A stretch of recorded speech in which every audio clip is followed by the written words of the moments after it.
Halo teman-teman semuanya, ketemu lagi dengan Roy di sini. Di video kali ini saya mau ngebahas saham Ace Hardware ya, kode emitennya Ace.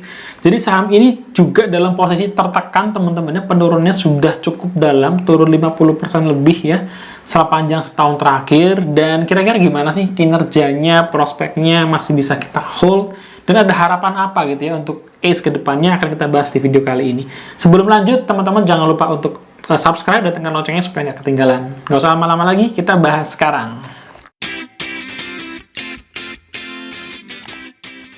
Langsung aja teman-teman kita pindah ke layar monitor ya. Kita akan bahas bareng-bareng kinerjanya Ace dan prospeknya setelah melihat hasil kuartal 2 ya tahun 2022 atau semester 1 di tahun ini. Sebelum lanjut, disclaimer on dulu ya teman-teman. Jadi ini adalah pandangan pribadi saya sebagai investor, tidak ada niat ajakan jual beli ataupun menjatuhkan stakeholders tertentu. Jadi dan setiap investor itu bisa punya cara pandang yang beda-beda gitu ya. Jadi tetap lakukan analisa kalian sendiri. Kita mulai dari chart dulu ya. Ini bukan analisa teknikal, cuma saya mau ngelihatin teman-teman mengenai grafik harga Ace ya. Di mana tahun 2015 ya, Ace berada di kisaran ya kurang lebih 600-an ya. Ini adalah harga yang sama dengan kondisi saat ini ya. Jadi di tahun 2015-an Ace ada di harga 600-an, dan di tahun 2022 Ace kembali berada di harga 600-an ya, 650-an, dan artinya ini harga terendahnya Ace dalam periode kurang lebih 7 tahun teman-teman ya. Ini adalah gambar chart bulanan. Jadi kita bisa melihat Ace Hardware akhirnya kembali ke harga 2015 atau 7 tahun yang lalu dengan kondisi saat ini. Nanti kan kita lihat ya, apa saja sih kira-kira yang menjadi poin-poin yang bisa kita perhatikan melihat kondisi harga Ace yang seperti ini. Oke, sekilas perusahaan ini sedikit aja teman-teman, bahwa di tahun 2021 Ace itu sudah punya total stores itu kurang lebih 219 toko ya, 219 toko yang tersebar di 51 kota, 27 provinsi ya. 160-nya merupakan gerai Ace besar ya. 13-nya merupakan gerai Ace Express. Kemudian 43-nya adalah ini yang home center. Jadi di sini ada 3 model ya si Ace ini. Kemudian ada Toys Kingdom, adalah 60 cabang ya, Toys Kingdom. Dan ini mapnya atau petanya, jadi seluruh Indonesia ini saat ini hanya wilayah Papua yang belum tersentuh Ace Hardware. Update untuk tahun 2022 di mana Ace membuka 5 toko baru ya di Jogja, Magelang, kemudian Lombok, ada di Mataram, Palembang, dan di Tangerang. Jadi Pulau Jawa masih menjadi pusat ekspansinya, ditambah dengan di Lombok dan di Tangerang. Sementara yang tutup adalah dua-duanya berasal dari Tangerang, yaitu di Ion ya dan di Balai Kota. Jadi sepanjang 2022 ini Ace menutup 2 dan menambah 5, artinya yang benar-benar baru menjadi 3 ya. Bukan benar-benar baru, tapi secara total bertambah 3 menjadi 222. Target Ace di tahun ini adalah 15 toko baru teman-teman ya. Oke, itu sekilasnya teman-teman. Sekarang kita masuk ke kinerjanya ya, kinerja. Pertama adalah pendapatannya nih, pendapatannya Ace di tahun ini 2022 itu sebenarnya tidak turun drastis teman-teman ya, tidak turun drastis. Jadi di kuartal 2 ini mereka dapat 1,6 triliun, tahun lalu 1,7 triliun. Jadi minusnya tuh hanya 2% ya, hanya 2%. Minus 2% dibandingkan kuartal 2 tahun lalu. Tetapi kalau kita lihat ya, sejak tahun 2020 Ace itu mengalami stagnan kinerja. Jadi turun sih enggak gitu ya, tetapi kinerjanya seperti stuck gitu ya, mentok. Mungkin di tahun 2020 kita bisa berkata pandemi, oke, 2021 juga sama, masih di masa pandemi. 2022 kan harapannya pulih pandemi, ternyata enggak juga. Faktor-faktor lain banyak menekan kinerja Ace, seperti faktor ekonomi, daya beli masyarakat turun, dan lain-lain. Tapi dalam 3 tahun ini kita bisa melihat kesamaan kinerja ya. Padahal jumlah tokonya bertambah dari tahun ke tahun. Nah, dari situ ya kita coba lihat langsung yang 6 bulan pertama ya di 2022 ini dibandingkan dengan 6 bulan sebelumnya. Nah, kalau kita bandingkan kinerja semesterannya ya, half year 1 dengan half year 2, half year 1 tahun lalu, itu juga nggak beda-beda banget teman-teman ya. Minusnya 3% ya. Ini minus 3%. Dari 246 miliar di tahun ini berbanding dengan 279 di tahun sebelumnya gitu ya. Nah, yang ini itu bukan, yang ini itu yang dibandingkan ini ya, 3,2 triliun dibandingkan dengan 3,3. Kita belum masuk ke labanya, nanti kita akan masuk di laba ya. Jadi kalau secara pendapatan sama, ternyata turun ke bottom line, laba bersihnya ACE itu cukup kerasa penurunannya. Di semester 1 ini, mereka sudah head to head semester 1 dengan tahun lalu, itu minus 12% gitu ya. Dari 279 miliar menjadi 246 miliar. Ini juga ada penurunan kinerja gitu ya, penurunan laba yang cukup signifikan dari 2019 sampai 2022. Ini bener-bener signifikan. Kenapa? Karena kita bisa ngelihat ya, labanya ACE terakhir ini tutup di bawah 100 miliar teman-teman ya. Di level kuartal ini terendah dalam berapa nih? Dalam sejak tahun 2017.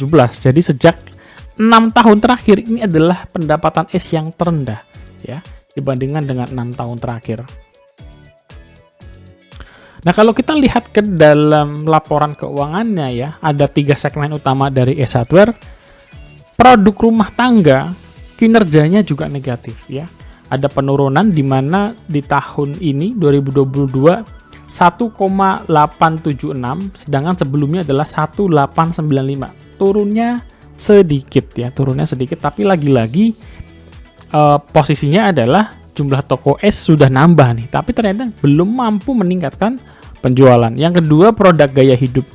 Produk gaya hidup juga penurunan ya, dari 1,46 triliun menjadi 1,379. Yang meningkat adalah produk mainan ya, kurang lebih kenaikannya 10% ini. Tapi jumlahnya masih kecil ya, hanya 220 miliar menjadi 243 miliar. Jadi belum seberapa gitu ya kalau kita bandingkan dengan persentase dari revenue di sektor perbaikan rumah dan gaya hidup. Jadi dari 3 sektor ini, 3 kategori ini, rumah tangga dan gaya hidup itu negatif kinerjanya, tetapi mainan tumbuh positif gitu ya. Mudah-mudahan sih revenue dari mainan makin tinggi, sementara produk gaya hidup dan rumah tangga ini yang merupakan core-nya juga bisa berbalik arah gitu ya di kuartal 3 nanti. Kita lanjut ke valuasinya, di mana kalau di TTM trailing 12 month valuasinya adalah 16 kali PER, masih cukup tinggi sebetulnya. Dan yang menarik adalah harga, di mana kalau kita invest di ACE 5 tahun lalu kita sudah minus cukup dalam teman-teman, 40%. Invest 3 tahun lalu 61%. Invest setahun yang lalu 50% penurunannya, jadi cukup dalam gitu ya. Bahkan kalau kita invest 10 tahun lalu baru naik 9% ya. Ini tentu cukup menyesakan gitu ya bagi investor-investor yang masuk di tahun-tahun yang sudah cukup lama ini. Earning per share-nya mereka juga mengecil kalau kita menggunakan data kinerja di semester 1 ini. Diprediksi tahun ini menjadi 28 perak saja gitu ya. Turun sekitar berapa nih? Sekitar 30% dari tahun sebelumnya. Kondisinya sekarang, apakah valuasinya bukan masih murah ya? Ini mungkin apakah valuasinya sudah murah? Kalau kita ngelihat dari grafik min PI ya, rata-rata PI rasio selama 5 tahun, posisi ACE itu strong undervalue teman-teman ya, strong undervalue. Di harga sekarang 650 ya, itu PBV-nya 2 kali, sementara PBV rata-rata ACE selama 5 tahun terakhir adalah 5 kali ya. Kalau PBV-nya 5 kali berarti rata-ratanya ACE itu di harga ini, PBV-nya di 1.500, karena sekarang book value per share-nya ACE adalah 300 rupiahan ya. Dan dibandingkan dengan kompetitor, memang sebenarnya ACE saat ini posisinya nggak bisa dibilang yang sudah murah banget. Kenapa? Karena Ya LPPF PR-nya masih 9 kali, Rals 12 kali. Alfamart ya ini yang cukup mahal gitu ya. Mahal 37 kali PR-nya, tapi Ace masih di kisaran 17. Sementara PBV-nya Ace 2 kali, ini yang tadi saya bilang bahwa secara PBV Ace itu mulai terlihat menarik lagi gitu ya, murah dengan 2 kali PBV-nya ya. Ini bahkan sedikit lebih murah dibandingkan dengan PBV sektornya 2,4. Sedangkan untuk ROE ya, kita bisa lihat ROE-nya Ace itu 12 persenan, kalah dibandingkan LPPF, AMRT sedikit lebih baik dibandingkan dengan Rals. Tapi yang menarik adalah, bukan yang menarik ya, tapi yang menjadi concern adalah net profit margin-nya ya, dimana di kuartal ini profit marginnya Ace itu netnya tinggal 5 persenan teman-teman ya. Dari gross profit 48% turun menjadi 5% ya. Kalau kita bandingkan dengan kompetitor yang bermain di mall, LPPF itu net profit marginnya 31%, Rals 20% ya. Jadi net profit marginnya Ace itu sangat kecil sekali ya di kuartal terakhir ini. Padahal kita tahu harga jual produk-produk Ace itu nggak murah-murah banget juga gitu ya. Mereka punya produk variannya, harganya itu bisa saya katakan menengah ke atas. Tapi ternyata net profit marginnya muncul di kuartal ini semakin mengecil gitu ya.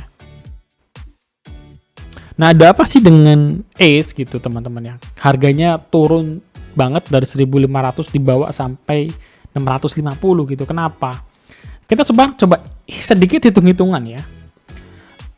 Di poin yang pertama ini catatan saya nyebutnya tokonya bertambah, store-nya bertambah, tapi penjualannya stagnan ya. Kenapa? Karena bisa ada yang namanya underperform stores. Jadi toko yang kinerjanya underperform, nggak capai target gitu ya. Contoh ya, tahun 2015 jumlah Ace itu tokonya 117 toko, laba bersihnya 580 miliar. Ya. Artinya kalau dibagi rata aja, satu toko tuh menyumbang 5 miliar tiap tahun. Maju sampai tahun 2021 atau 6 tahun kemudian jumlah tokonya Ace itu 219. Ya, 219 toko, laba bersihnya 719 miliar. Atau kalau kita bagi rata dibebankan ke masing-masing toko, satu tokonya itu 3,3 miliar ya. Jadi ada penurunan performa sampai 35% teman-teman ya. Masing-masing toko ini minus 35% kalau kita pukul rata gitu ya. Masalahnya saya yakin, ya ini saya gitu ya, belum tentu dengan teman-teman ataupun kejadian aslinya. Dari 219 toko itu pasti ada yang toko rame banget, ada toko yang sepi gitu ya. Itu udah hal yang umum menurut saya ketika sebuah perusahaan itu punya toko retail gitu ya, begitu banyak. Ada yang perform banget, ada yang nggak perform, ada yang sepi. Jadi itu PR buat manajemen, gimana caranya mereka bisa mengatasi toko-toko yang sepi dan memindahkan ke area-area yang lebih menjanjikan yang mungkin belum di-cover oleh Ace. Tantangan besarnya tentu saja yang pertama adalah turnaround performance, gimana caranya manajemen bisa membalikkan kinerjanya, membalikkan penjualan di masing-masing toko ya. Gimana caranya manajemen bisa mengevaluasi toko-toko yang tidak menghasilkan gitu ya. Mungkin salah satu penyebabnya ya dugaan saya ya adalah sewa kontrak Ace dengan pihak mall, pihak penyedia mall ini, itu kontraknya cukup panjang, gitu, 3-5 tahun. Sehingga ketika mereka ketemu dengan daerah yang sepi, mereka nggak bisa langsung bergerak untuk nutup gitu, nggak bisa. Harus menyelesaikan perjanjian itu, ya ini dugaan saya. Tapi beberapa mall yang saya tahu sepi, Ace masih bertahan di sana ya. Nah itu yang jadi tanda tanya besar. Kenapa Ace itu kesannya kayak kurang lincah ketika berada di daerah-daerah yang mungkin beberapa bulan mereka sudah sepi, mereka nggak bisa langsung kayak tutup, pindah ke daerah lain gitu. Tentu ini nggak gampang, apalagi tokonya besar gitu ya, sebesar Ace. Jadi memang harus ada strategi yang win-win solution gitu ya, baik untuk Ace maupun untuk penyewanya gitu ya, penyewa lahan. Tentu saja untuk menaikkan kinerja Ace itu butuh marketing strategi, butuh faktor ekonomi juga ya. Kayak sekarang daya beli masyarakat secara statistik sedang menurun, otomatis nggak kepikiran dulu lah untuk beli-beli produk-produk untuk mempercantik rumah misalnya, lebih untuk saving, anak sekolah, dan lain-lain. Yang kedua tantangannya adalah menghadapi e-commerce, teman-teman. Kita tahu e-commerce itu dari barang branded, KW, sampai barang yang dikasih merek sendiri ada semua. Nah, gimana caranya Ace compete dengan sana? Karena yang akan compete adalah harga nantinya ya. Barang-barang yang dipunyai Ace gitu, secara fisik bisa kelihatan sama loh dengan barang-barang yang non-branded, yang KW, dan lain-lain. Tentu saja harus ada value-nya yang ditawarkan oleh Ace. Mungkin barangnya awet, barangnya lebih kokoh, dan lain-lain gitu ya. Tapi strategi Ace bisa menghadapi ini itu penting banget ke depannya. Kedua, gimana caranya Ace bisa meningkatkan e-commerce capability? Maksudnya bisa berarti rupa-rupa.com yang saat ini bisa dikatakan e-commerce tapi penetrasinya nggak terlalu bagus menurut saya gitu ya. Kenapa? Karena saya ngelihat rupa-rupa.com ini ketika di toko gitu ya, saya coba iseng-iseng ngobrol dengan penjualan di sana, bagaimana mereka mengirim online dan lain-lain. Saya tanya, memang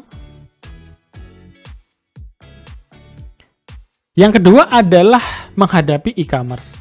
Ya kita tahu teman-teman, e-commerce itu dari barang yang branded, KW, sampai yang dilabelin merek sendiri ada semua di sana.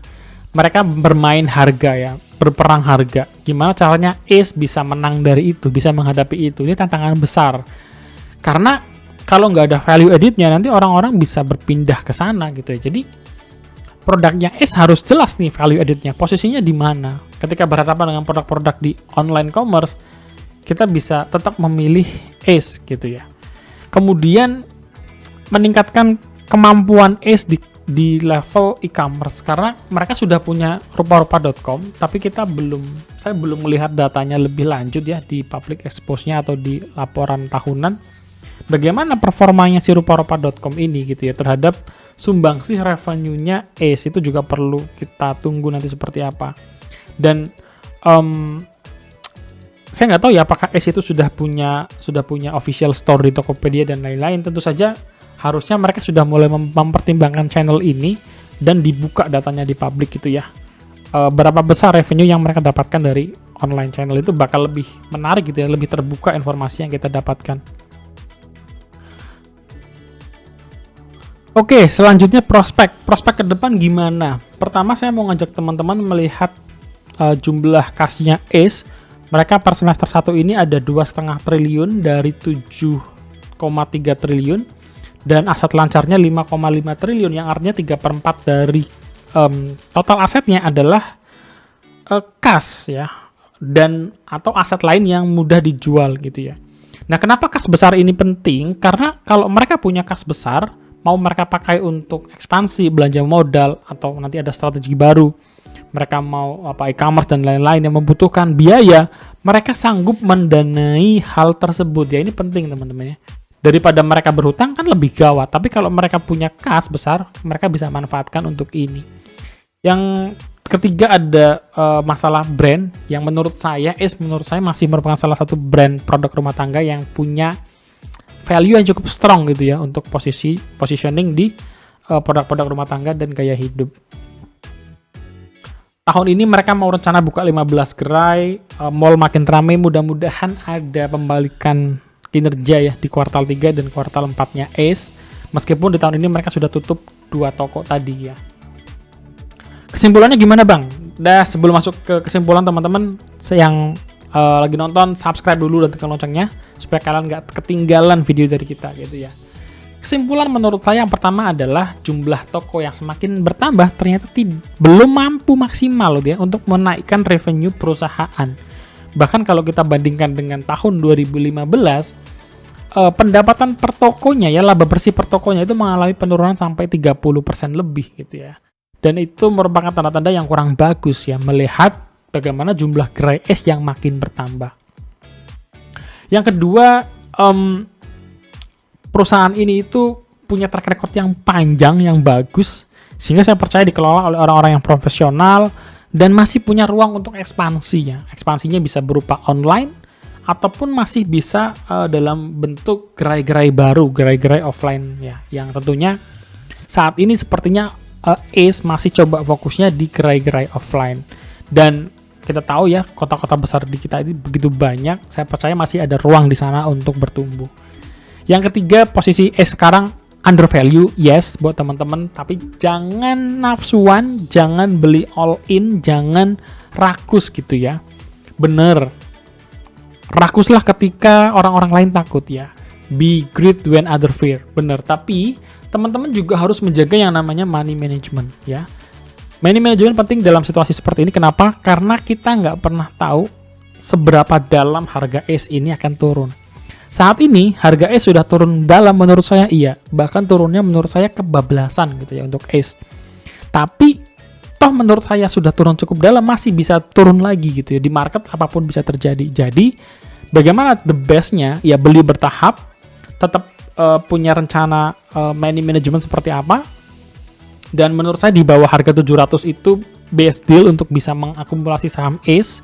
Tapi buat teman-teman yang ragu, teman-teman juga nggak ada salahnya untuk menunggu di kuartal depan gitu ya, atau menunggu sampai akhir tahun ini.